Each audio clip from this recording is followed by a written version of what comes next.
ஆண்டவராகிய இயேசு கிறிஸ்துவின் இனிய நாமத்தினாலே உங்களை வாழ்த்துகிறேன்.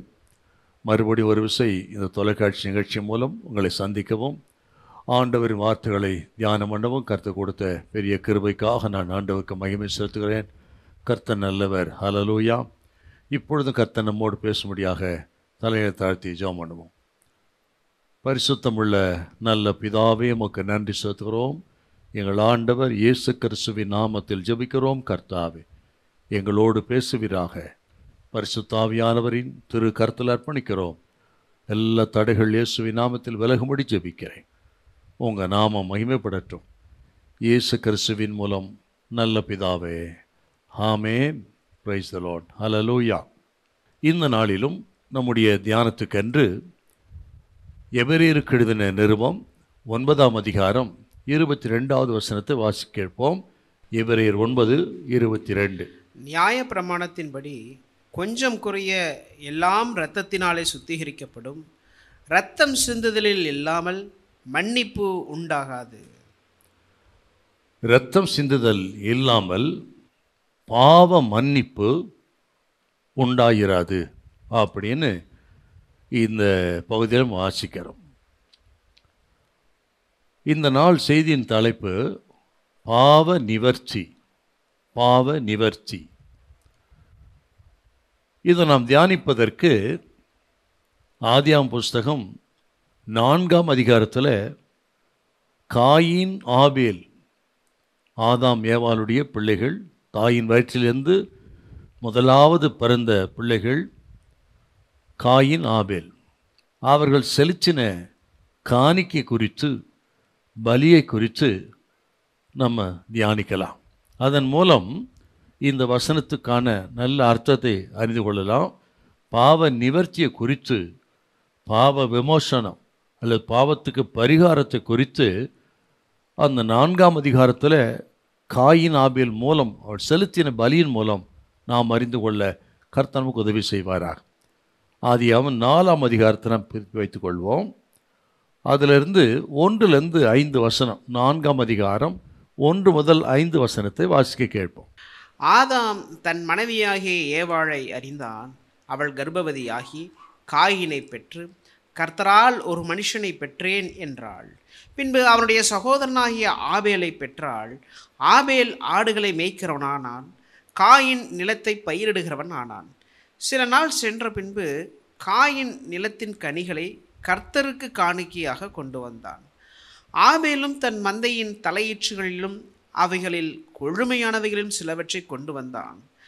ஆபேலையும் அவன் காணிக்கையும் கர்த்தர் அங்கீகரித்தார்.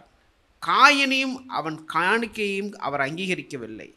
அப்பொழுது காயினுக்கு மிகவும் எரிச்சல் உண்டாகி அவன் முகநாடி வேறுபட்டது. அறிமுகமாக சில வார்த்தைகளை மனதில் வைக்கணும். குறிப்பாக ஆதியாகமம் 3ஆம் அதிகாரம் 4ஆம் அதிகாரம், இந்த 2 அதிகாரங்களும் சொல்லுகிற சில முக்கியமான விஷயத்தை நம்ம பார்க்கணுங்க. இந்த ஆதியாகமம் 3ஆம் அதிகாரங்கிறது ஒரு தனிநபரை மையமாக வைத்திருக்கிறது. ஆதாம் ஏவாளை மையமாக வைத்த ஒரு பகுதி தான் ஆதியாகமம் 3ஆம் அதிகாரம். ஒரு தனிநபரை மையமாக கொண்டுள்ளது ஆதியாகமம் 3. ஆனால் ஆதியாகமம் 4 ஒரு குடும்பத்தை மையமாக கொண்டிருக்கிறது. நல்லா கவனிக்கணுங்க. மட்டுமல்ல, இந்த ஆதியாகமம் 3ஆம் அதிகாரங்கிறது ஒரு தனிநபரின் பாவம் எப்படி குடும்பத்தை பாதிக்கிறது அப்படின்னு பார்க்குறோம். தனிநபரின் பாவம் எப்படி குடும்பத்தை பாதிக்கிறது அப்படின்னு விவரிக்கிறது 3ஆம் அதிகாரம். 4ஆம் அதிகாரங்கிறது ஒரு குடும்பத்தின் பாவம் எப்படி சமூகத்தை, சமுதாயத்தை பாதித்து சீரழிக்கிறது என்று இந்த 4ஆம் அதிகாரம் முழுவதும் நான் பார்க்குறேன். இப்படித்தான் பாவம் இந்த முழு மனுக்குலத்தின் மேல் வந்தது.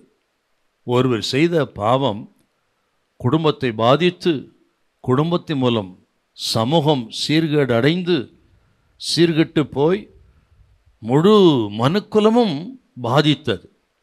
அந்த விவரத்தை இந்த 3ஆம் 4ஆம் அதிகாரத்தில் நம்ம பார்க்குறோம். ஆகவே தான்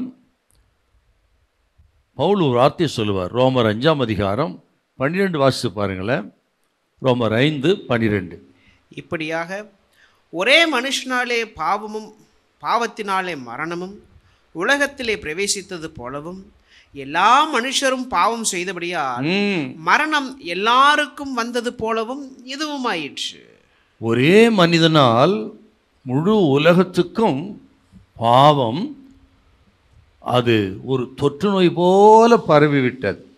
ஆகவே தான் பவுல் இன்னொரு இடத்துல சொல்லுவார், நம்ம எல்லாரும் தேவ மகிமை அற்றவர்களாகி பாவம் செய்தோம், நன்மை செய்கிறோம் ஒருவனுமில்லை, ஒருவனாகிலும் இல்லை அப்படின்னு. அதனால தான் அவர் சொல்கிறாருங்க. ரோமர் 3:23 கூட வாசிக்கலாம். 3:23. எல்லாரும் பாவம் செய்து தேவ மகிமை அற்றவர்களாகி இலவசமாய் அவருடைய கிருபையினாலே கிறிஸ்து இயேசுவில் உள்ள மீட்பை கொண்டு நீதிமான்களாக்கப்படுகிறார்கள். ஸ்தோத்திரம். பார்த்தீங்களா, எல்லாரும் எப்படி கெட்டு போனாங்களாம்? ஒரே மனிதனால். அதே போல ஆண்டவராகிய இயேசு கிறிஸ்து என்கிற ஒருவராலே முழு மனுக்குலமும் ரட்சிக்கப்படுவதற்கு ஏது உண்டாயிற்று, அவர் சிலுவை மரணத்தினார் என்று பவுல் இங்கே சொல்கிறார். நீங்கள் 1 கொரிந்தியர் 15ஆம் அதிகாரத்தில் கூட 21, 22 கூட கொஞ்சம் வாசிக்கலாமே. மனுஷனால் மரணம் உண்டானபடியால் மனுஷனால் மரித்தோரின் உயிர்த்தெழுதலும் உண்டாயிற்று. ஆதாமுக்குள் எல்லாரும் மரிக்கிறது போல கிறிஸ்துவுக்குள் எல்லாரும் உயிர்ப்பிக்கப்படுவார்கள். அப்படி ஒரு தனி மனிதனுடைய பாவம் குடும்பத்தை பாதித்து, குடும்பத்தின் பாவம் சமூகத்தை பாதித்து, முழு உலகத்தையும் பாதித்து விட்டது பாரு. அப்படின்னா ஒவ்வொரு தனி மனிதரும் இந்த பாவத்தை குறித்து எவ்வளோ கவனமாக இருக்கணும். அதுலேயும் குறிப்பாக குடும்பங்கள் எவ்வளோ கவனமாக இருக்கணுங்க, இல்லையா? ஒரு மனிதன் பாவம் குடும்பத்தை பாதித்து, குடும்பம் பட்டணத்தை பாதித்து, பட்டணம் தேசத்தை பாதித்து, தேசங்கள் பாதித்து, முழு உலகமே பாதிக்குதுன்னா ஒரு தனி மனிதனுடைய பாவத்தை குறித்து கவனமாக இருக்கணும். அது கேட்குறவங்க ஸ்தோத்திரம். ஏதோ எனக்கும் அதுக்கு தான் என்றெல்லாம் நினைக்கப்படாது. கவனமாக இருக்கணும். நீங்கள் செய்கிற பாவம் குடும்பத்தை பாதித்து சமூகத்தை பாதிக்கும். ஆகவே கவனமாயிருங்கள். அப்புறம் இந்த ஆதியாகமம் 3ஆம் அதிகாரங்கிறது பாவம் தேவனுக்கு விரோதமானது. ஏன்னா அவர் தான் வந்து புசிக்கக்கூடாது கனி சொன்னார். அவருடைய கட்டளைக்கு கீழ்ப்படியாமல் ஏவாள் புசித்து புருஷனுக்கு கொடுத்து, ஆதாமுக்கு கொடுத்து, அவனும் புசித்தான். 2 பேரும் கீழ்ப்படியாமல் போனார்கள். ஆகவே பாவங்கிறது தேவனுக்கு விரோதமானது. அதை 3ஆம் அதிகாரம் சொல்லுதுங்க. 4ஆம் அதிகாரம் என்ன சொல்லுதுன்னா, பாவங்கிறது ஏதோ தேவனுக்கு மட்டுமல்ல, அது மனுஷருக்கு விரோதமாகுதுங்கிறதாங்கப்பா. அதை தான் விவரமாக சொன்ன போனான் உங்களுக்கு. பார்த்தீங்களா, பாவம் தேவனுக்கு விரோதமாக இருக்கிறது, மனுஷருக்கு விரோதமாக இருக்கிறது. ஒரு பாவங்கிறது 3 நிலைகளை பாதிக்கிறது. ஒன்று, பாவம் செய்கிற அந்த மனிதனை பாதிக்கிறது, இல்லையா? 2வது, யாருக்கு விரோதமாக செய்கிற அந்த மனிதனை பாதிக்கிறது, அடுத்தவரை பாதிக்கிறது.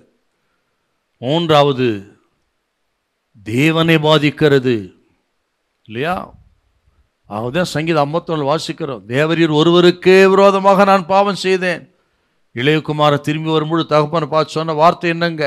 தகப்பனே, பரத்துக்கு விரோதமாக உமக்கு முன்பாக நான் பாவம் செய்தேன், உமன் குமாரன் சொல்லப்படுவதற்கும் பாத்திரம் இல்லை அப்படி சொன்னான் பாருங்க. பரத்துக்கு விரோதமாக உமக்கு முன்பாக. பார்த்தீங்களா? என்றால் பாவம் அத்தனை கொடூரமானதுங்க. சாதாரணமாக நம்ம பேசிட்டு அதை செஞ்சுட்டு போயிடுறாங்க. கவனிக்கணும். தேவனுக்கு விரோதமானது, மனுஷனுக்கு விரோதமானது. அதை விவரிக்கிறது தான் இந்த 3ஆம் அதிகாரமும் 4ஆம் அதிகாரம். அதாவது பாவம் ஏவாள் மூலம் ஆதாமை வீழ்த்தி விட்டது. இங்க காயின் மூலம் ஆபேலை அடித்து விட்டது. பாருங்க, என்ன கொடுறது. ஒன்று கொண்டு எப்படி தொடர்பு இருக்கு பாருங்க. ஆகவே நாம் செய்கிற ஒவ்வொரு காரியங்களிலும் கத்திரி பிள்ளைகள் கவனமாக இருக்கணும். இந்த 3-4 அதிகாரத்தை வாசித்தாவே பயங்கரமாக இருக்காருங்க. இன்னொரு வார்த்தையில் உங்களுக்கு சொல்லணும். உங்களுக்கு இந்த காயின் ஆபேல் விஷயத்தை பார்த்தீங்கன்னா, இந்த காயின் எழும்பி ஆபேலை கொலை செய்தான். அவன் மேல் உண்டான அந்த சாபம் தொடர்ந்து அவன் சந்ததி பிடிக்கிறது. பாருங்க, அவன் சந்ததி பாதிக்கப்படுகிறது. அவன் சந்ததியிலே வந்தவன் தான் லாமேக்கு.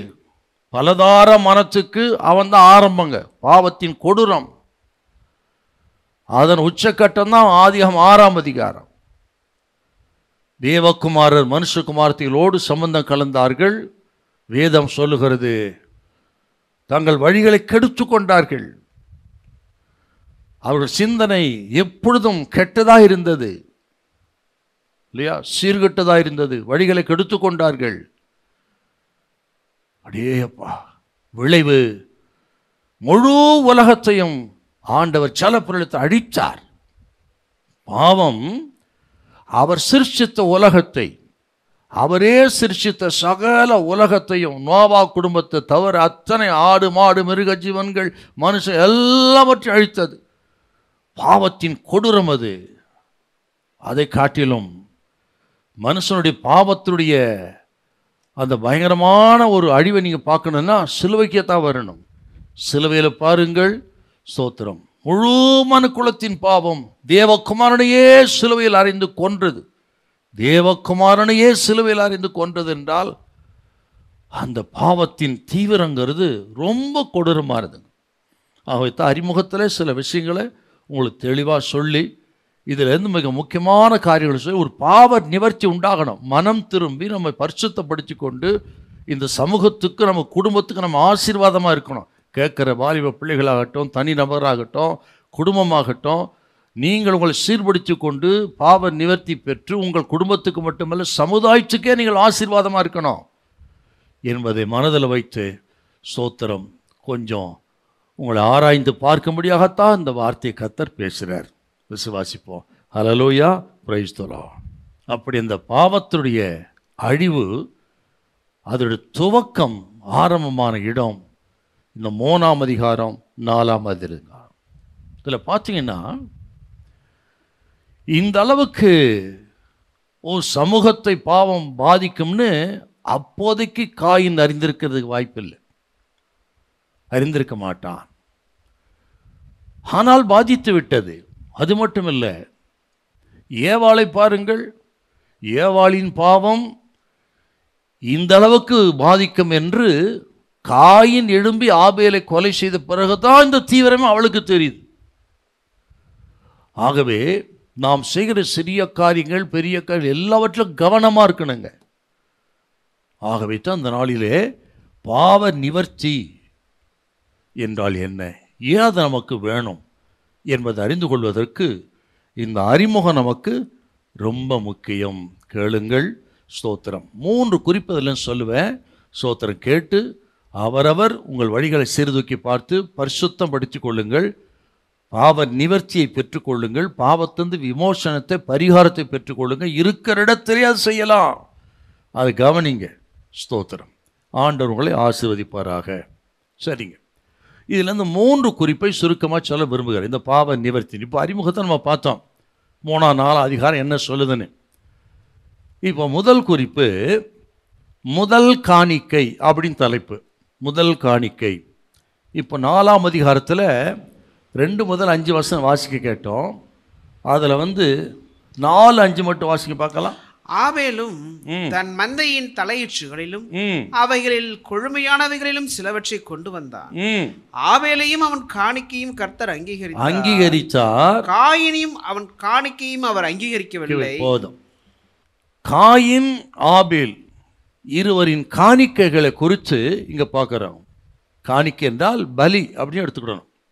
அவர்கள் ஆண்டவருக்கு செலுத்தின பலியை குறித்து இந்த 4ஆம் அதிகாரம் விவரிக்கிறது.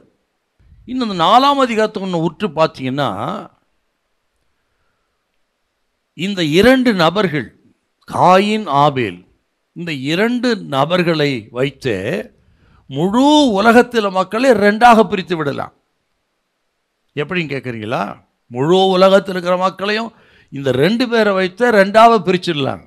எப்படின்னா, காயின் பலி செலுத்தினான், அவனிடத்தில் பலி இருந்தது, மதம் இருந்தது, ஆனால் ஆண்டவர் பேரில் நம்பிக்கை இல்லை. சுருக்கமாக சொல்ல போனால், காயினிடத்தில் மதம் இருந்தது, ஆனால் பக்தி இல்லை. இன்றைக்கு அநேகர் அப்படித்தான் இருக்கிறாங்க. கோயில் போகிறது உண்மைதான், காணிக்கை செலுத்துவது உண்மைதான், இன்னும் மத சம்பந்தமான சடங்காச்சாரங்கள் சடங்குகள், கிறிஸ்மஸ் தோறும் நியூ இயர் தோறும் அது ஒரு கடமையாக்க செய்கிறவர்கள், இப்படி கடமைக்காக செய்கிற மதவாதிகள் இருக்கிறார்கள். ஆனால் உண்மையான பக்தி இருக்கிறதா? அதுதான் கேள்விக்குறிங்க. உண்மையான பக்தி இல்லை. உண்மையாய் கடவுள் பேரில், கர்த்தர் பேரில், ஆண்டவர் பேரில் நம்பிக்கை இல்லை. அவன் தாங்க காயின். அவன் பலியை பார்த்தாவ தெரிஞ்சிடும் நமக்கு. இது ஒரு கூட்ட மக்கள். மதம் இருக்கிறது, ஆனால் உண்மையான பக்தி இல்லை, உண்மையான தெய்வத்தின் மீது கொண்டான நம்பிக்கை இல்லை. இதுதான் காயின். அதை குறித்து சொல்லும் பொழுது யூதா அப்படி சொல்கிறாருங்க. யூதா 11வது வசனம், ஒரே அதிகாரம் தான்.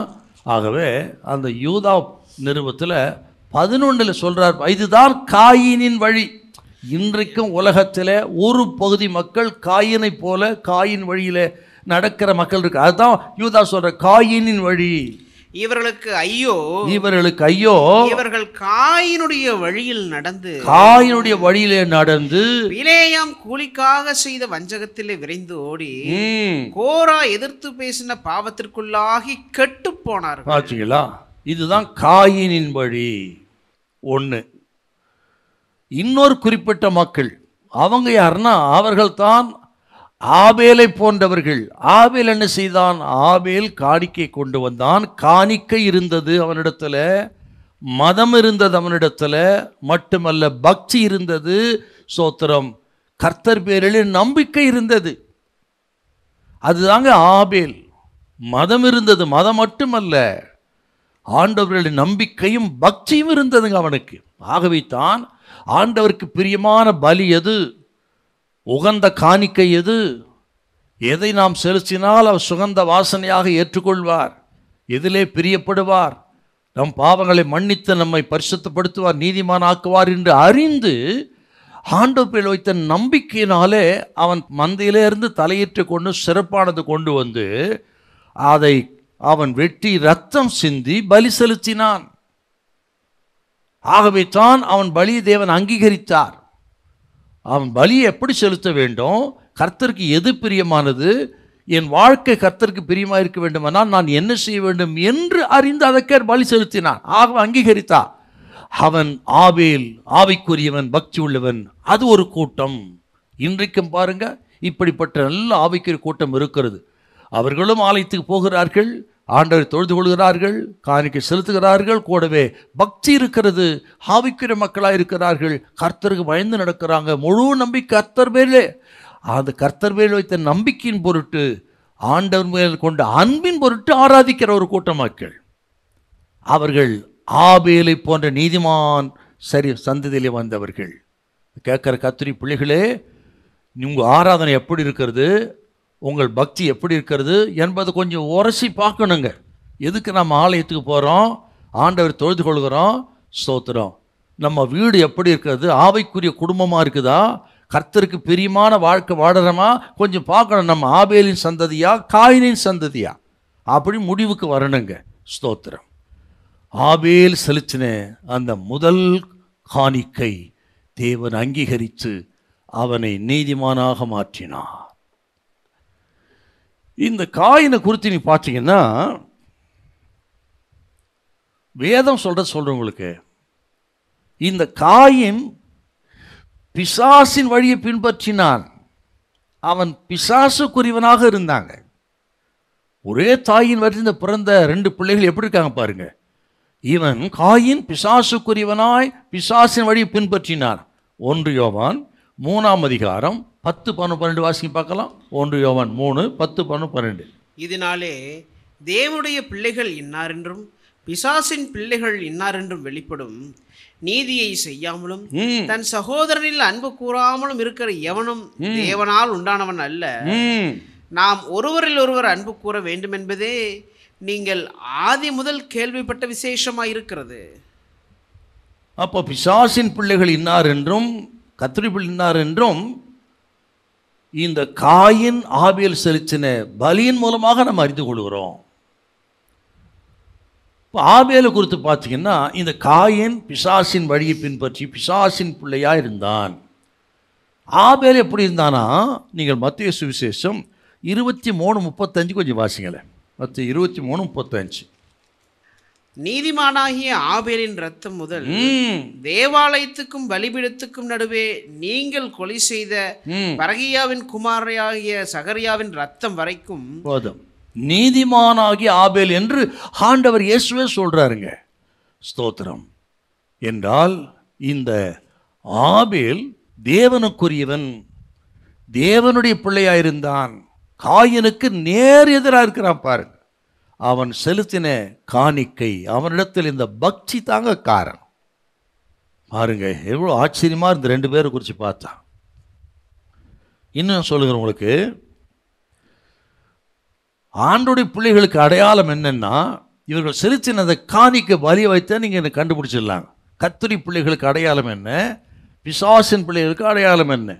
கர்த்தருடைய பிள்ளைகளின் அடையாளம் என்னன்னா அன்பு, விசுவாசம், நம்பிக்கை. இது மூன்று ஆபேலுடைய பலியில் இருக்குது.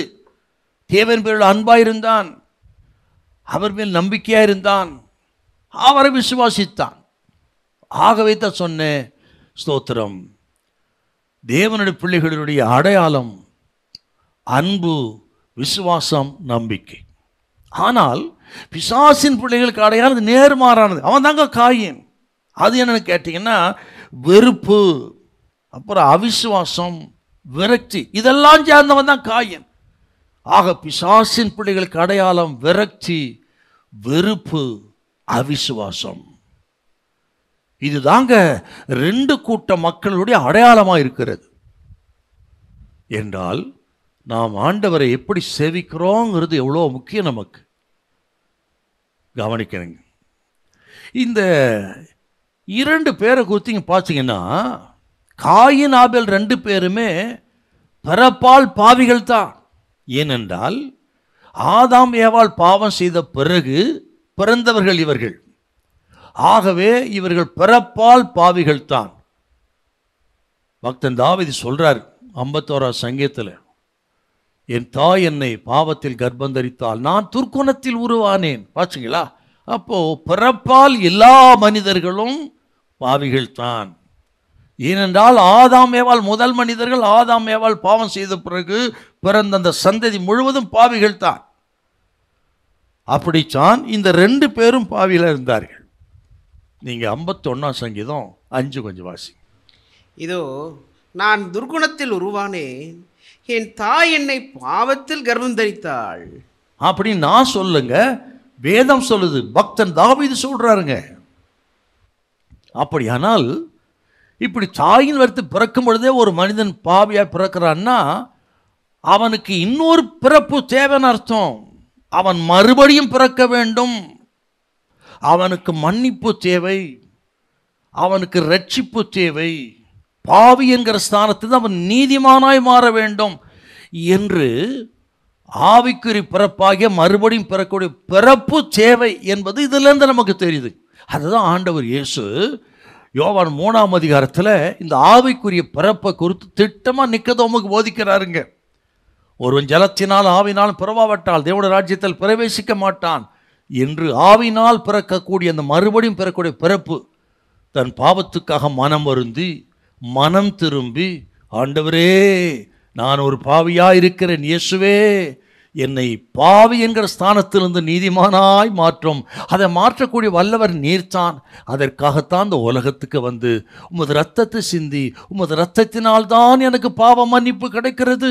இயேசுவே எனக்காக மரித்த ஆண்டவரே, உமது இரத்தத்தால் என் பாவங்களை கழுவி சுத்தம் பண்ணி என் நீதிமானாய் மாற்றும் என்று உள்ளத்திலிருந்து மனதார ஒரு மனுஷன் கேட்டார். அந்த மனுஷனை அப்பொழுதே இயேசு ரட்சிக்கிறார், பாவத்திலிருந்து விடுதலையாக்கி பாவ நிவர்த்தி கொடுக்கிறார் அவர் இரத்தத்தின் மூலமாக. ஆகவே தான் முதல்ல நம்ம வாசித்தோம், ரத்தம் சிந்தது இல்லாமல் பாவ மன்னிப்பு உண்டாயிராது. நீங்கள் லேவியராகம் 17:11 ஆத்துமாவுக்கு பாவ நிவர்த்தி செய்வது ரத்தமே அப்படின்னு வாசிக்கிறோம். அது கர்த்தருடைய பிரமாணங்க. இந்த கேட்குறவங்க யாரும் எவரும் நல்லா கவனிக்கணுங்க. ஏதோ பிறந்தோம் வாழ்ந்தோம் மரித்தோம் அப்படி நினைக்கப்படாது. நான் தான தர்மங்கள் பண்ணுறேன், நல்ல காரியம் பண்ணியிருக்கிறேன், நான் முக்தி அடைவேன் போவரெல்லாம் நினைக்கப்படாது. வேதம் என்ன சொல்லுகிறது? பாவத்துக்குரிய பிரமாணம் என்ன? பாவ நிவர்த்தி எப்படி கிடைக்கும்? அது எதனால் வருகிறது? வேதம் திட்டமாக ஒரு மனுஷன் மறுபடியும் பிறப்பதினால்தான், அந்த மனிதன் மறுபிறப்பு அடைவதனால்தான் அவன் நீதிமானாக்கப்படுகிறான். அது இயேசுவின் இரத்தத்தால் மட்டும் தான் என்று வேதம் திட்டமாய் நமக்கு போதிக்கிறது. ஆகவே இது கேட்குறவங்க ஸ்தோத்திரம் நல்லா கவனிக்கணும். நீங்கள் இன்னொரு வசனத்தை கூட வாசிக்கலாம். ரோமர் 5:19 5:19. அன்றியும் ஒரே மனுஷனுடைய கீழ்ப்படியாமையினாலே அநேகர் பாவிகள் ஆக்கப்பட்டது போல ஒருவருடைய கீழ்ப்படிதலினாலே, ஒருவர் இயேசு கிறிஸ்துவின் கீழ்ப்படிதல் பிதாவுக்கு தன்னை கீழ்ப்படித்து சிலுவைக்கு போய் மரித்ததினால் அநேகர் நீதிமான்களாக்கப்படுகிறார். அவரை விசுவாசிக்கிற அத்தனை பேரும் நீதிமான்களாக்கப்படுகிறார்கள். சிலுவையில் மரித்த இயேசு கிறிஸ்து அவர் சிந்தின இரத்தத்தை விசுவாசித்து, நான் சொன்ன பார்த்தீங்களா, அதை போல ஒரு ஜபம் பண்ணி விசுவாசித்து ஏற்றுக்கொள்கிறார்களே அவர்கள் நீதிமானாக்கப்படுகிறார்கள். அதர்வைஸ் மற்றபடிங்க நான் நீதிமானாக்கம், லஞ்சமாக மாட்டேன், நான் சுத்தமாக இருக்கிறேன், என் வாய் சுத்தம், மெய் சுத்தம், அந்த சுத்தம் இந்த சுத்தம் எல்லாம் கரெக்டு தான் இருக்கலாம், நல்லது தாங்க. ஆனால் நீதிமான் அதனால் நீதிமான் அல்ல. நம்ம சொல்லிக்கலாம் நான் நீதிமானாக்கம் அப்படியாக்க இப்படியாக்கன்னு. ஆனால் நீதிமான் என்றால் என்ன? வேதம் அற்புதமாக சூப்பர். நான் சொன்னதெல்லாம் சேர்த்து பவுல் சொல்கிற ஒரு வார்த்தை இருக்கு பாரு. நீங்கள் ரோமர் 3:24 5:9 இலவசமாய் அவருடைய கிருபையினாலே கிறிஸ்து இயேசுவில் உள்ள மீட்பை கொண்டு நீதிமான்களாக்கப்படுகிறார்கள். இயேசு கிறிஸ்துவினால் நீதிமான்களாக்கப்படுகிறீர்கள். அடுத்த வசனம் பாருங்க 5:9. இப்படி நாம் அவருடைய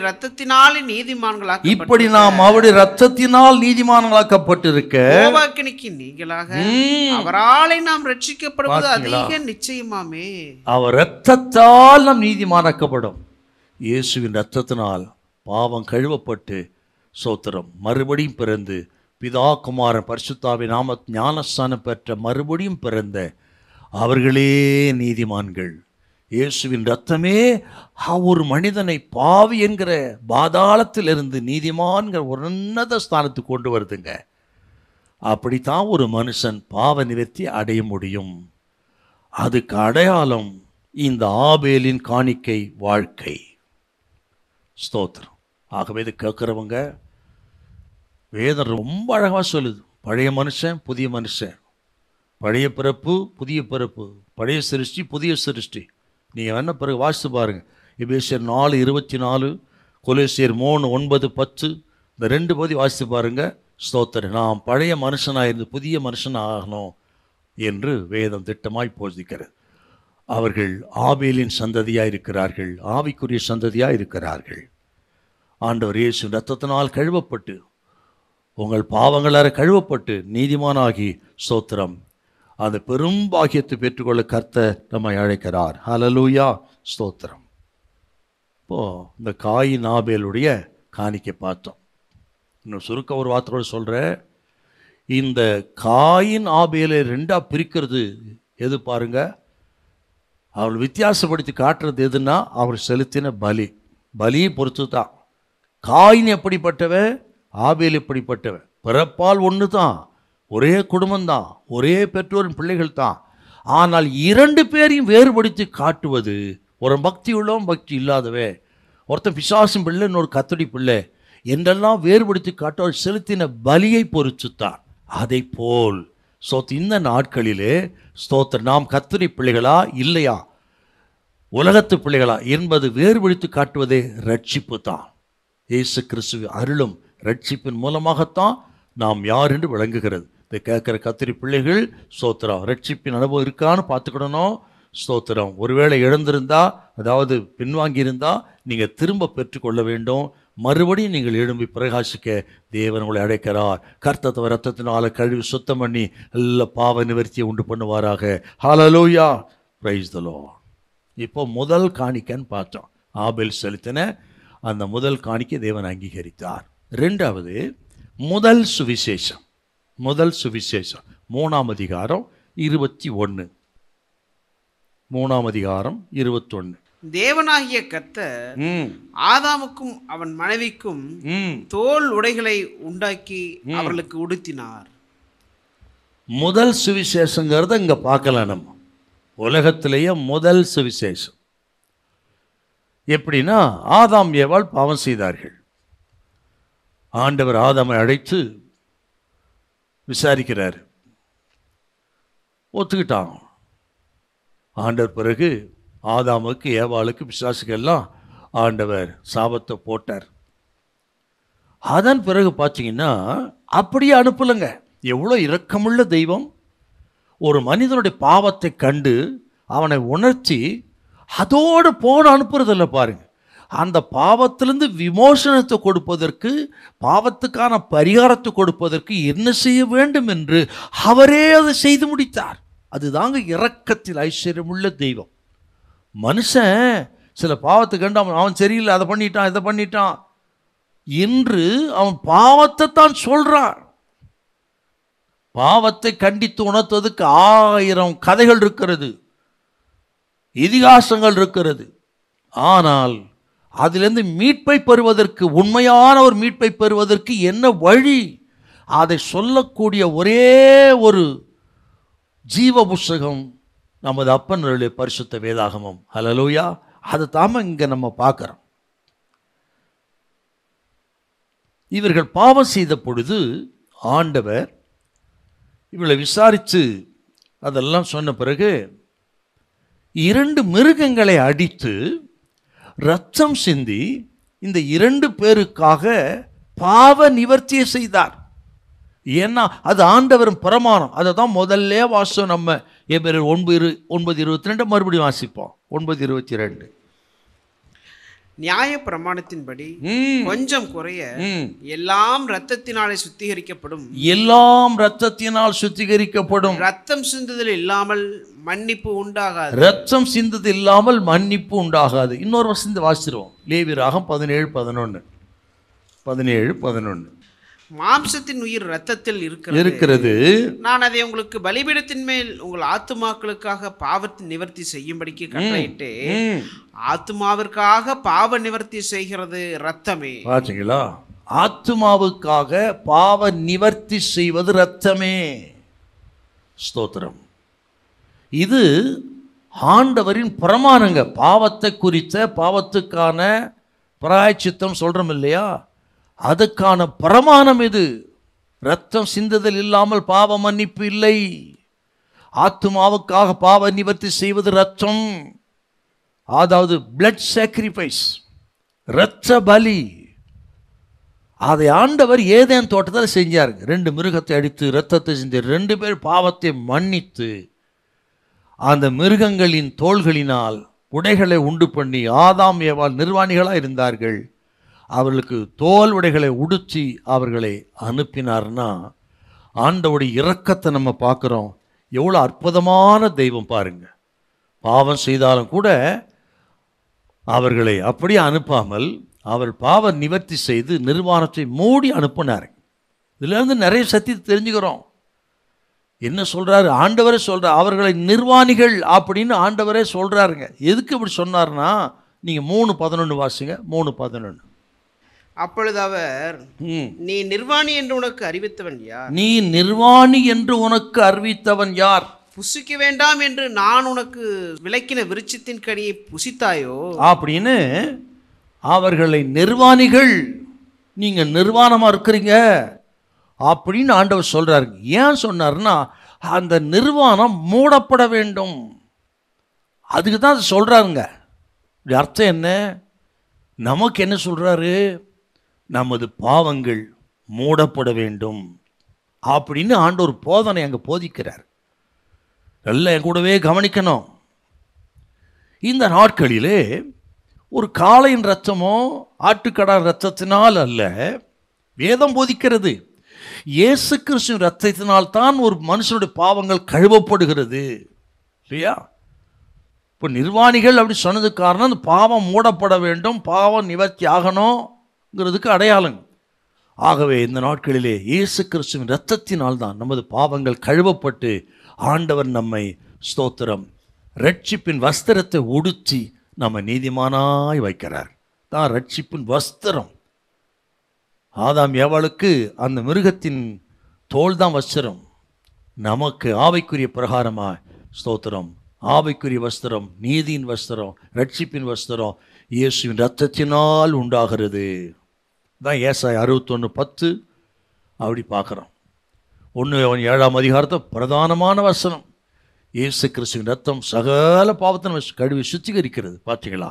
இயேசுவின் ரத்தத்தினால் தான் ஸ்தோத்திரம் நமக்கு பாவ நிவர்த்தி உண்டாகி நமது நிர்வாணத்தை, ஆவிக்குரிய நிர்வாணத்தை மூடி நம்ம நீதிமானாய் கர்த்தர் மாற்றுகிறார். ஹல்லேலூயா, ஸ்தோத்திரம். ஆண்டவர் இந்த ஆதாம் ஏவாளுக்கு மிருகத்தின் தோலை எடுத்து உடுத்தி அனுப்பினதுலேருந்து 4 மிக முக்கியமான விஷயம் இருக்குதுங்க. ஏன் அப்படி உடுத்தி அனுப்பினான்றதுக்கு நாம் அறிந்து கொள்ள வேண்டிய மிக முக்கியமான விஷயம். கேட்க கூட வேதத்தை நன்றாய் நம்ம ஆராய்ந்து கொஞ்சம் ஆழமாக சிந்திச்சு நம்ம பரிசுத்த படிச்சுக்கிடுறோம். அந்த தோல் உடைகளை உடுத்தி ஆதாம் ஏவாளை அனுப்பினதுனால ஆண்டவர் நமக்கு போதிக்கிற 4 விசேஷமான சத்தியம் இருக்குது. ஒன்று என்னன்னா, பாவிகள் தகுதியான வஸ்திரத்தின் மூலம் மூடப்பட வேண்டும். அதுதான் சொன்னேன், ரட்சிப்பின் மூலமா அப்படின்னு சொன்ன நான். பாவிகள் தகுதியான வஸ்திரத்தின் மூலம் மூடப்பட வேண்டும். அப்பொழுதுதான் ஆண்டவரை நெருங்க முடியும். தேவனை, பரிசுத்தமுள்ள தெய்வத்தை நெருங்குவதற்கு அந்த பரிசுத்தம் நமக்கு வேணும். ஆகவே பாவிகள் தகுதியான வஸ்திரத்தின் மூலம் மூடப்பட வேண்டும். 1. 2வது, ஆதாம் ஏவாள் தங்கள் சொந்த கைகளினாலே தாங்கள் நிர்வாணிகளை அறிந்த உடனே அத்தி இலைகளை தைத்து உடைகளை உண்டு பண்ணி கொண்டார்கள். ஆனால் ஆண்டவர் என்ன சொல்கிறாருன்னா, இந்த மிருகத்தின் உடலை அடித்து உடையை உடுத்தின மூலம் என்ன சொல்கிறார்? 2வது விஷயம், சொந்த கைகளினாலே அவர்கள் அத்தி உலைகளை ஏற்படுத்தி கொண்டது தேவன் ஏற்கவில்லை. நம்ம சொந்த முயற்சி இல்லையா, ரட்சிப்பை அடைய முடியாது. நம்ம சொந்த முயற்சியினால, தான தர்மம் செய்கிறதுனால, நல்ல காரியம் செய்கிறதுனால, அல்லது வேற எந்த விஷயமா இருக்கட்டுங்க, சுய முயற்சி, சொந்த முயற்சினாலே ஒரு மனுஷன் ரட்சிப்பை அடைய முடியாது, பாவ நிவர்த்தியை செய்ய முடியாது. சொந்த முயற்சியில் தேவனே அதை தர வேண்டும் என்கிற ஒரு சத்தியத்தை நம்ம இங்கே பார்க்குறோம் இல்லைங்களா? ஆகவே தான் அத்தியிலையோடு வந்தவங்கள சரி அப்படியே போகணும், உடலை பாருங்க அது வேண்டாம் அப்படின்னு சொல்லி மிருகத்தை அடித்து அதன் தோலை உடுத்தினார்னா, நாம் சொந்த முயற்சினால் ரட்சிப்பை அடைவது இல்லை. ரட்சிப்புங்கிறது தேவ கிருபையும் நமது விசுவாசம். கிருபையினாலே விசுவாசத்தை கொண்டு ரட்சிக்கப்பட்டில்லை, கிருபை. 3வது, இந்த தோல் உடைகளை உடுத்தினார்னா இந்த உடைகளை ஆண்டவரே நமக்கு தர வேண்டும் அப்படின்னு ஒரு சத்தியங்கிறது இல்லையா? அப்போ ரட்சிப்பை கர்த்தர் தான் இங்கே தரணும். வேற எந்த மகான் மூலம் பெற முடியாது, பணத்தினால் பெற முடியாது, பல இடங்களுக்கு போவதனால் பெற முடியாது. தேவனே அதை தர வேண்டும். ஆதாம் ஏவாளுக்கு தேவனே அந்த உடை கொடுத்தாருன்னா அந்த ரட்சிப்பை, ஆக பாவ நிவர்த்தியை, பாவத்துக்கான விமோசனத்தை ஆண்டவரே நமக்கு தர வேண்டும். 4வது தான் ரொம்ப முக்கியம், அதை ஒரு மரணத்தின் மூலமாகத்தான் தேவன் தர வேண்டும் என்றால் அங்கே ஒரு பாவமறியாத இன்னசென்ட் அனிமல் மரித்தது அங்கே. ஸ்தோத்திரம்.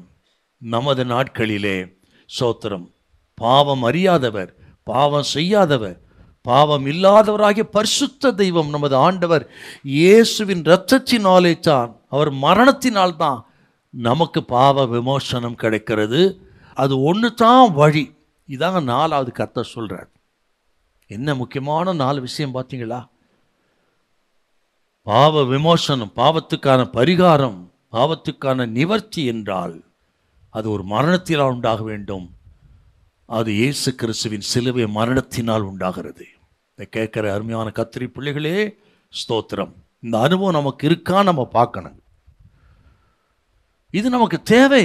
ஆராதனைக்கு போகிறோம், ஆண்டவரை தேடுகிறோம், இந்த பாதை வழியாக வந்திருக்குமா பார்க்கணும். பெற்றோர் பிள்ளைகளுக்கு இதெல்லாம் டீச் பண்ணணுங்க. ஏதோ ஆசீர்வாதம் சொல்லிட்டு இன்னைக்கு ஆராதிக்க போக இப்படி ஆசீர்வாதம் பெற்ற ஆசீர்வாதத்துக்காக ஆண்டவரை தேட சுயநலமுள்ள கிறிஸ்தவர்களாக இருக்கப்படாது. என்ன சத்தியம் என்ன சொல்லுதுங்க, உண்மையான ஒரு ட்ரூ கிறிஸ்டியனாக இருக்கணும். ஸ்தோத்திரம். கவனிங்க பார்க்கலாம். ஸ்தோத்திரம். அடுத்தது, இந்த ஆதாம் ஏவாள் இந்த பாவத்தை செய்த உடனே, அதாவது புசிக்கக்கூடாதுன்னு சொன்ன கனியை புசித்ததுனால ஆவிக்குரிய மரணம் அவர்களுக்கு உண்டானது. புசிக்கும் நாளிலே சாகவே சாவாயின்னு சொன்னார். என்றால் மரணம் 2 விதத்தில் இருக்கிறது. ஒன்று சரீரப்பிரகாரமான மரணம், இன்னொன்று ஆவிக்குரிய மரணம் இருக்கிறது. 2 விதமான மரணம் இருக்குதுங்க. ஆதாம் ஏவாள் இந்த பாவம் செய்த உடனே அவர்கள் சரீரப்பிரகார மரணம் அடையவில்லை. அந்த மரணத்துக்கான அழிவு ஆரம்பிச்சிச்சு அங்க. ஆனால் ஆவிக்குரிய மரணம் உடனே நடந்துருச்சு பாவம் செய்த உடனே. சரீரப்பிரகாரமான பிறகுதான் 900 வருஷங்களுக்கு பிறகு நடக்குது. ஆனால் சரீரப்பிரகாரம் அழிவு கூட ஆரம்பம் தொடக்கம் அவர்கள் பாவம் செய்தப்படுது. என்றால் இந்த ஆவிக்குரிய மரணம் தான் ரொம்ப ஆபத்தானது. ஏனென்றால் ஆவிக்குரிய மரணம் தான் அது ஒரு மனுஷனை நரகத்துக்கு கொண்டு போகுது. அதிலிருந்து மீட்பை பெறுகிற மனிதன் தான் நித்தியத்துக்கு பரலோகத்துக்கு மோட்ச பாக்கித்து வருகிறார். ஆகவே ஆண்டவர் இரத்தத்தினால் கழுவப்பட்டு அவர் இரத்தத்தை சிலுவை மரணத்தை விசுவாசித்து இந்த ஆவிக்குரிய மரணத்திலிருந்து நாம் உயிர்த்தெழ வேண்டும். உயிர்த்தெழுந்த அனுபவத்தை பெறணும், மறுபடியும் பிறக்கணும். ஸ்தோத்திரம். மறுபடியும் பிறக்கிற மேலான அனுபவத்தை பெற்று நீதிமான்களாக இருக்கணுங்க. அதை வலியுறுத்துவது ஸ்தோத்திரம். ஆண்டவர் இந்த ஏதேன் தோட்டத்தில் செய்த அந்த மிருகங்களை அடித்து ரத்தம் சிந்தி ஆதாம் ஏவாளுக்கு பாவ நிவர்த்தி உண்டு பண்ணியது. இதுதான் உலகத்திலே முதல் சுவிசேஷம். இல்லைன்னா அழிவு. ரோமர் 6ஆம் அதிகாரம் 23 கூட வாசிப்போம். 6:23. பாவத்தின் சம்பளம் மரணம், தேவனுடைய கிருபை வரமோ நம்முடைய கர்த்தராகிய இயேசு கிறிஸ்துவினால் உண்டான நித்திய ஜீவன். பார்த்தீங்களா? அப்போ அந்த அழிவிலிருந்து மரணத்திலிருந்து பாதுகாக்கப்படுவதற்கு இயேசு கிறிஸ்துவின் சிலுவை மரணம், அந்த மரணத்தினால் இரத்தத்தினால் நமக்கு அந்த பெரிய அழிவிலிருந்து சரீரப்பிரகாரம், அதாவது 2ஆம் மரணமாகிய நரகத்திலிருந்தும் ஆவிக்குரிய மரணத்திலிருந்தும் நம்ம ஆத்துமா மரித்து போகிறத. ஆகவே தான் சொல்கிறார் பாருங்க, அக்கிரமங்களால் மரித்திருந்தவங்களை இயேசு உயிர்ப்பித்தார் அப்படின்னு எபேசியர் 2ஆம் அதிகாரத்தில் பார்க்குறோம். அப்படி உயிர் பெற்றவர்களாய் உயிர்ப்பிக்கப்பட்டவர்களாக இருக்கணும். அவங்க தான் உண்மையான கிறிஸ்தவங்க. ஸ்தோத்திரம். அந்த மேலான அனுபவத்தை ஆண்டவர் சிலுவை மரணத்து மூலம் கொடுக்குறான். எத்தனை இலவசமானது ஐயா!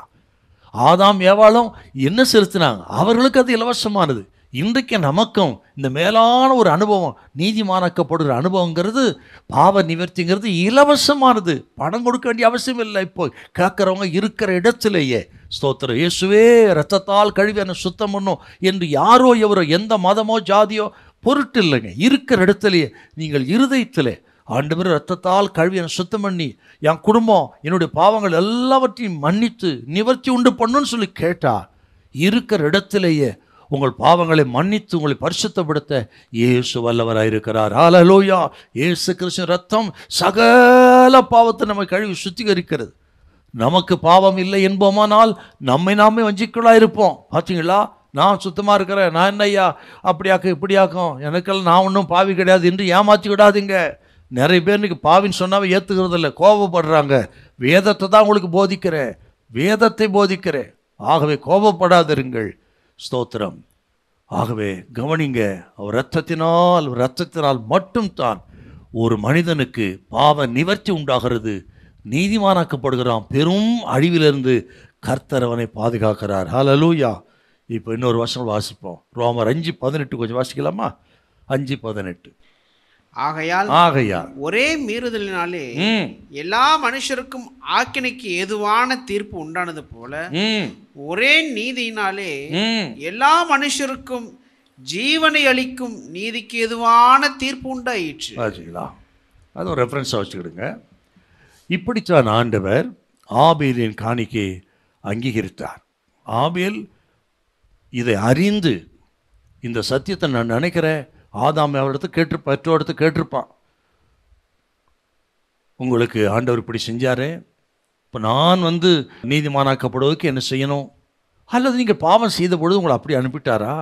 அல்ல ஆண்டவர் என்ன செய்தார், என்ன பாவ பரிகாரம் செய்ய, என்னெல்லாம் கேட்டிருப்பார். அவர்கள் விவரமாக சொல்லியிருப்பாங்க. அதை தான் மோசே இங்கே எழுதுறாரு.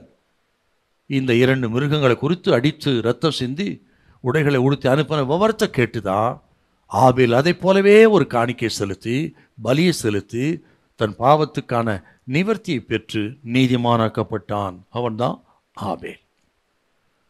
என்றால் ஆபேலின் காலம் முதற்கொண்டு இந்நாள் மட்டும் இந்த நிமிஷம் வரலையும் பாருங்க, அந்த பாவ நிவர்த்தி எப்படி வேலை செய்து பாருங்க. இது தெரியாமல் ஒரு கிறிஸ்தவராக இருக்கப்படாது, இது தெரியாமல் மனுஷனாகவே இருக்கப்படாதுங்க. ஸ்தோத்திரு, நல்லா கவனிக்கணுங்க. ஆனால் காயின் அப்படி செய்யலை. விளைவு, அவன் பலியை தேவன் அங்கீகரிக்கவில்லை.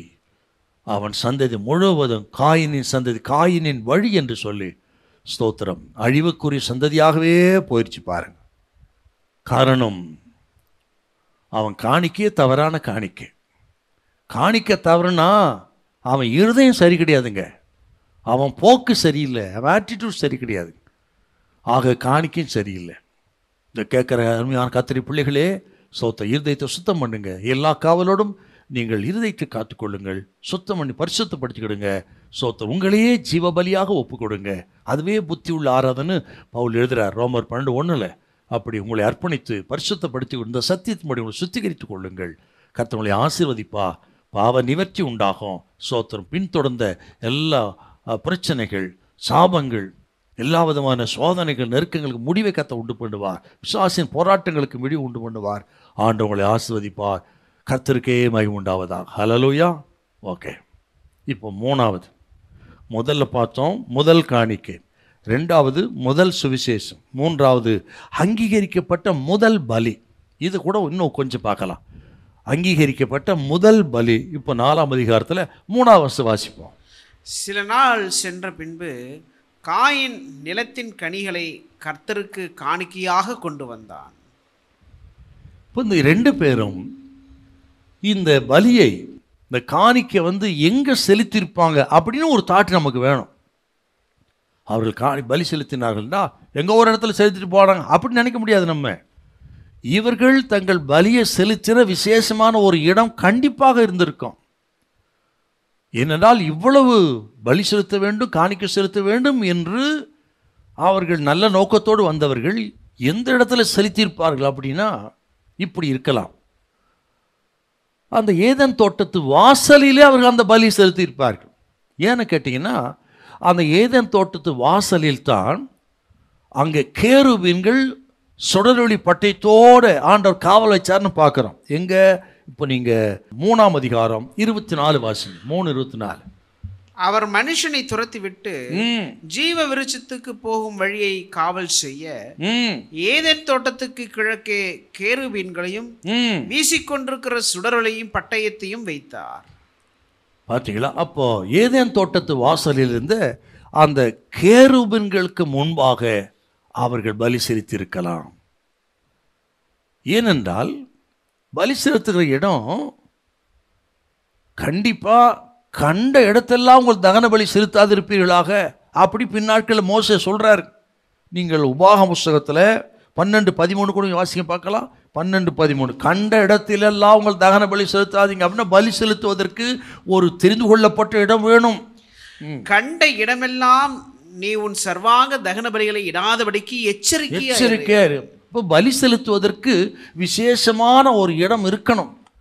ஆகவே தான் எபிரேயர் 10:25 பார்க்கிறோம், சபை கூடி வருதலை விட்டு விடாதிருங்கள். இல்லையா? சபை கூடி வருவதற்கு ஒரு இடம், விசேஷமான இடம் இருக்கணும் இல்லையா? அங்கே தான் ஒரு கண்கள் செவியில் வைக்கப்பட்டிருக்கிறது. நம்ம தனித்தனியாக ஜெபம் பண்ணலாம், தப்பு கிடையாது. குடும்ப ஜெபம் பண்ணலாம், தப்பு கிடையாது. ஆனால் ஆண்டவரை ஆராதிப்பதற்கு கர்த்தருடைய நாளிலே கர்த்தரை தொழுது கொள்வதற்கு ஒரு விசேஷித்த இடம் தேவை. அதை தெரிந்து கொண்டு அது சபையாக இருக்கட்டும், ஆலயமாக இருக்கட்டும், அங்கே இருந்து கர்த்தரை தொழுது கொள்ளணும். அந்த விசேஷித்த இடம் கண்டிப்பாக வேணுங்க. நீங்கள் பாருங்கள், அவர்கள் கேருபீனுக்கு முன்பு ஏதேன் தோட்டத்து வாசலில் அவர்கள் செலுத்தியிருக்கலாம். கேருபீன்களை ஆராதித்தான்றல்ல, அந்த கேருபீன்கள் என்பது சோத்திரம் சிங்காசனத்தின் மேல், அதாவது உடன்படிக்கை பெட்டி மேல் அந்த கேருபீன் இருந்ததை ஆசீர்வாதத்தை பார்க்குறோம். என்றால் ஆண்டவர் சிங்காசனத்தை சுற்றிலும் இருக்கக்கூடியவர் கேருபீன்கள் என்றால் ஸ்தோத்திரம், தேவன் தாங்க மையம். ஆக தேவனை மையமாக வைத்து ஆராதிக்கிற ஆராதனை அர்த்தங்க. அப்போ கேருபீன்களை தேவதூதர்கள் வணங்கணும் அர்த்தம் இல்லை, தப்பா அர்த்தம் எடுக்கப்படாது. அவர் மத்தியில் ஆண்டவர் வாசமாக இருக்கிறார். அப்போ ஆண்டவரே மையம். நமது ஆராதனை மையம் ஆண்டவராக இருக்க வேண்டும். ஸ்தோத்திரம். நமது தொழுகையின் மையம், சபை கூடுதல் மையம் ஆண்டவராக இருக்க வேண்டும். அங்கே சபை கூடி வந்து ஸ்தோத்திரம் ஆண்டவரை ஆராதிக்க வேண்டும். அப்படித்தான் பின்னாட்களிலே ஆசரிப்பு கூடாரமும், அந்த ஆசரிப்பு கூடாரத்தின் மையத்திலே உடன்படிக்கை பெட்டி இருந்த இடத்துல அவர் வாசமாக இருந்து ஜனங்களை ஆசீர்வதித்தார் அப்படின்னு பார்க்குறோம். என்றால் நாம் பலி செலுத்துவதற்கு ஏற்ற ஒரு இடம் கண்டிப்பாக வேணும். ஆகவே கர்த்தர் உங்களுக்கு கொடுத்த சபைக்கு போங்க, ஆலயத்துக்கு போங்க, ஆண்டவரை கனம் பண்ணுங்க. அது ரொம்ப முக்கியம், ரொம்ப முக்கியம் உங்களுக்கு. நான் வீட்டிலே இருந்து ஆராதிப்பென்றெல்லாம் விதண்டாவாதம் பேசக்கூடாது. சோத்திரம். கர்த்தர் நியமித்து கொடுத்த அந்த இடத்த அர்த்தம் சொன்ன சபை கூடுதல் விட்டு விடாதிருங்கள். நீங்கள் மோசேயின் காலத்தில் ஆசரிப்பு கூடாரம் ஏன் ஏற்படுத்தினார் ஆண்டவர்? ஆசரிப்பு கூடாரத்தை ஏற்படுத்தினார் பாருங்க. அங்கே தேவன் வாசமாக இருந்தார். அதன் பிறகு சாலமோனின் ஆலயம், சாலமோன் ஆலயத்தில் தேவன் வாசமாக இருந்தார் அப்படின்னு பார்க்குறோம். இன்றைக்கு நம்மையே ஆலயமாக்கி நமக்குள் வாசமாக இருக்கிறார். அப்படிப்பட்ட நாமெல்லாம் கூடி அவனை ஆராதிக்கக்கூடிய ஒரு சிறப்பான இடம்தான் ஆலயம். அதைத்தான் பவுல் சொல்ற, சபை கூடி வரதை விட்டு விடாதிருங்கள் என்றார். ஆலயத்துக்கு போய் ஆண்டவரை தொழுது கொள்ள வேண்டும். சோத்திரம். கர்த்தர் கொடுத்த ஸ்தானத்தை கனம் பண்ணுங்க, கர்த்தருடைய நாளை கனம் பண்ணுங்க. அது உங்களுக்கு ஆசீர்வாதமாக இருக்கும். ஹல்லேலூயா, பிரைஸ் தி லார்ட். இப்போ இன்னொரு விஷயத்துக்கு நான் சொல்லணும் உங்களுக்கு. இந்த விஷயத்தை கொஞ்சம் பார்த்தீங்கன்னா நீங்கள் ஆதியாகமம் 3ஆம் அதிகாரம் 4ஆம் அதிகாரம் 2 கவனித்து பார்த்தீங்கன்னா இந்த சத்தியம் ஆசரிப்பு கூடாரத்தில் ஒரு விசேஷமான இடத்துல நம்ம இந்த சத்தியத்தை பார்க்கலாம். இந்த 3-4 அதிகாரத்தில் என்னென்னா, ஆசரிப்பு கூடாரத்தில் உடன்படிக்கை பெட்டி, அந்த உடன்படிக்கை பெட்டி இருக்கிற மகா பரிசுத்த ஸ்தலம், அந்த ஸ்தலத்துக்குள்ளே பிரதான ஆசாரியன் வருஷத்துக்கு ஒரு விசை, அதாவது பாவ நிவாரண நாளின் பண்டிகை பொழுது இரத்தத்தோடு பலி செலுத்தப்பட்ட பலியின் இரத்தத்தோடு மகா பரிசுத்த ஸ்தலத்துக்குள்ளே பிரவேசித்து அதை உடன்படிக்கை கிருபாசனத்தின் மீது இரத்தத்தை அவன் தெளித்து அவன் பாவத்துக்காக, ஜனங்களின் பாவத்துக்காக பாவ நிவர்த்தி உண்டு பண்ணுவான் என்று நீங்கள் யாத்திராகமம் புஸ்தகத்தில் 25-40 அந்த விவரத்தை பார்க்குறோம். லேவியராகமத்தை அதை நம்ம பார்க்குறோம். என்றால் இவர்கள் 2 பேரும் இந்த கேருபீன்களுக்கு முன்பாக பலி செலுத்தியிருப்பார்கள் அப்படி சொன்னது. இங்கே பாருங்க, பாவ நிவர்த்தி உண்டு பண்ணுவதற்கு மோசேயும் பிரதான ஆசாரியனும் அந்த கேருபீன்களுக்கு முன்பாக நின்று அவர்கள் இரத்தத்தை சிந்தி இரத்தத்தை தெளித்து பாவரித்து உண்டு பண்ணினார்கள். என்றால் இவர்கள் பலி செலுத்தின இடம் எவ்வளோ முக்கியமான ஒரு இடம் பாரு. ஆகவே நான் சொல்ல வருது, தேவ பிள்ளைகள் சபை கூடி வருது காரியங்கள், ஆலய சம்பந்தமான காரியங்களில் பயபக்தியாக இருங்க. ஸ்தோத்திரம். சபை கூட விட்டு விடாதிருங்க. கர்த்தருடைய நாளை அற்பமாக நினைக்காதீங்க. கர்த்தருடைய நாளை வேறு காரியங்களுக்கு செலவு பண்ணாதீங்க. ஆலயத்துக்கு போய் ஆண்டவரை தொழுது கொள்ளுங்கள். அது உங்களுக்கு பெரிய ஆசீர்வாதமாக இருக்கும். ஹல்லேலூயா, ஆமென், பிரைஸ் தி லார்ட். இன்னொரு வார்த்தையை சொல்லி நான் ஜெபிக்க விரும்புகிறேன். இவர்கள் செலுத்தின இந்த பலியை எப்படி கர்த்தர் அங்கீகரித்தார்னு அறிந்திருக்க முடியும் இல்லையா? இப்போ வாசி கேட்டோம், ஆபேலின் காணிக்கை அங்கீகரித்தார், காயினின் காணிக்கை அங்கீகரிக்கவில்லை. அப்படின்னா எப்படி ஆண்டவர் இவர் அங்கீகரித்தான் தெரிந்து கொண்டார்னா, அந்த காலத்து வழக்கம் என்னன்னா, வேதத்தை வாசித்து பார்த்தால் ஆண்டவர் தமது அக்கினியை அனுப்பி பலியை பட்சித்து அவர் அங்கீகரித்திருக்கிறார் என்று பல இடத்துல நம்ம பார்க்குறோம். அதுதான் உண்மைங்க. அப்படித்தான் அவர்களுடைய காணிக்கை பலி அங்கீகரிக்கப்பட்டதாக அவர்கள் அறிந்து கொண்டார்கள். நீங்கள் வேதாகமத்தை பார்த்தீங்கன்னா நியாயாதிபதிகள் 6ஆம் அதிகாரம் 17-21 பலியை அக்கினி மூலமாக ஆண்டவர் பட்சித்து அங்கீகரித்தான் வரும். அப்படி வரிசை சொல்கிறேன் உங்களுக்கு. நியாயாதிபதி 6ஆம் அதிகாரம் 17-21. அப்புறம் லேவியராகமம் 9:24 மட்டும் கொஞ்சம் வாசிங்க. 9:24. அன்றியும் கர்த்தருடைய சந்நிதியிலிருந்து அக்கினி புறப்பட்டு பலிபீடத்தின் மேல் இருந்த சர்வாங்க தகன பலியையும் கொழுப்பையும் எரித்து விட்டது. ஜனங்கள் எல்லாரும் அதை கண்டபோது ஆரவாரித்து முகங்குப்புற விழுந்தார். பாத்தீங்களா? அப்படித்தான் ஆபேல் செலுத்தின காணிக்கையை தேவன் அங்கீகரித்தார் அக்கினியின் மூலம். கூட பார்க்கலாம் நீங்க 1 ராஜாக்கள் 18ஆம் அதிகாரத்தில் 34-39 எலியா செலுத்திய பலியை ஆண்டவர் அக்கினியை அனுப்பி பட்சித்து அங்கீகரித்தார் அப்படின்னு அங்கேயும் பார்க்குறோம். இன்னும் கூட ரெஃபரன்ஸ் இங்கே குறிச்சிருக்கோம். 1 நாளாகமம் 21:26, 2 நாளாகமம் 7:1. இங்கெல்லாம் பார்த்தீங்கன்னா அக்கினியின் மூலம் கர்த்தர் பலியை பட்சித்து ஸ்தோத்திரம் அவர் அங்கீகரித்திருக்கிறார் அப்படின்னு இந்த ஆபேலின் பலியை குறித்து நாம் அறிந்து கொள்கிறோம். இன்றைக்கு ஆண்டவர் நான் உண்மையாக மனம் திரும்பி பாவ அறிக்கை செய்து ஆண்டவர் விசுவாசித்து ஏற்றுக்கொள்கிற அத்தனை பேரையும் ஆண்டவரே அவர் இரத்தத்தினால கழுவி சுத்தம் பண்ணி நம்மை பரிசுத்தப்படுத்துகிறார். அன்றைக்கு ஆபேல் மட்டும், ஆனால் இன்றைக்கு ஆண்டவர் இயேசு விசுவாசிக்கிற அத்தனை பேரையும் பாவங்களெல்லாம் மன்னித்து ஸ்தோத்திரம் அவர் விசுவாசிக்கிற அத்தனை பேரும் அந்த மகா பரிசுத்த ஸ்தலத்துக்குள்ள பிரவேசிக்கக்கூடிய கிருபை கற்றுக் கொடுக்கிறார். ஆசீர்வாத கூடாரத்தில் பிரதான ஆசாரியம் வருஷத்துக்கு ஒரு விஷயம் தான் பிரவேசிக்க முடியும். ஆனால் இன்றைக்கு அப்படி அல்ல. அவர் விசுவாசிக்கிற அத்தனை பேர், எந்த ஜாதி மதம் இனம் யாரா இருக்கட்டுங்க, அத்தனை பேர் இரத்தத்தால் கழுவி சுத்தம் பண்ணி சோத்திரம் அத்தனை பேரும் ஆண்டவரை நெருங்கக்கூடிய கிருபை கொடுத்திருக்கிறார். இயேசுவே என்றால் இது இருக்கிறேன்னு சொல்லுவார். ஆகவே தான் இயேசு சிலுவையில் மரித்த பொழுது தேவாலயத்தின் திரைச்சலை 2ஆக கிழிந்தது அப்படின்னு நம்ம பார்க்கறது. அர்த்தம் என்ன? ஸ்தோத்திரம் விசுவாசிக்கிற அத்தனை பேருக்கும் ஆண்டவர் அழைப்பு கொடுக்கிறார். விசுவாசிக்கிற அத்தனை பேருக்கு கர்த்தர் திறந்த வாசலை வைக்கிறார். ஆண்டவரை விசுவாசிக்கிற அத்தனை பேரையும் அவர் மன்னிக்கிறார்.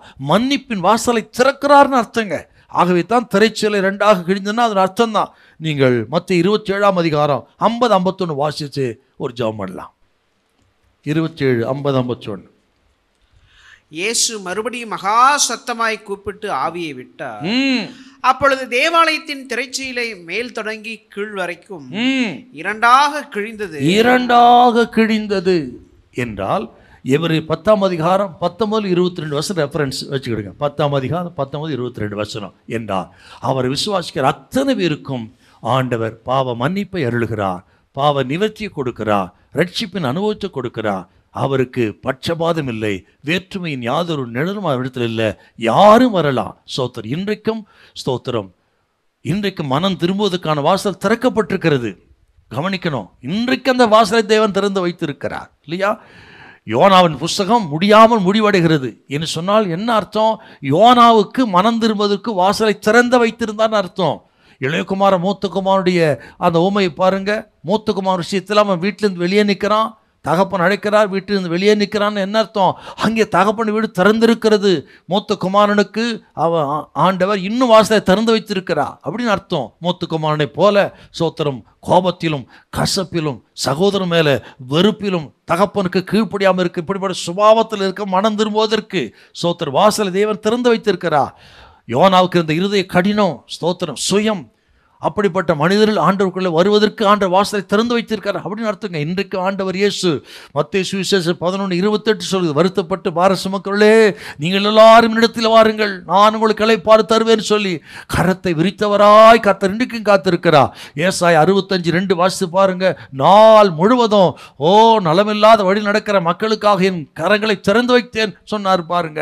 அப்படி இன்றைக்கு கரங்களை திறந்து வைத்தவர் கர்த்தர் காத்திருக்கிறார். அருமையான கர்த்தரின் பிள்ளைகளே ஸ்தோத்திரம், ஒருவேளை உணர்வடைந்து இன்றைக்கு இந்த ரட்சிப்பு எனக்கு தேவை, இந்த பாவ நிவர்த்தி பாவ விமோசனம் எனக்கு தேவை என்று உணர்கிறவர்கள் விரும்புகிறவர்கள் யாருக்கு ஆண்டவர் வாசலை திறந்து வைத்திருக்கிறார்.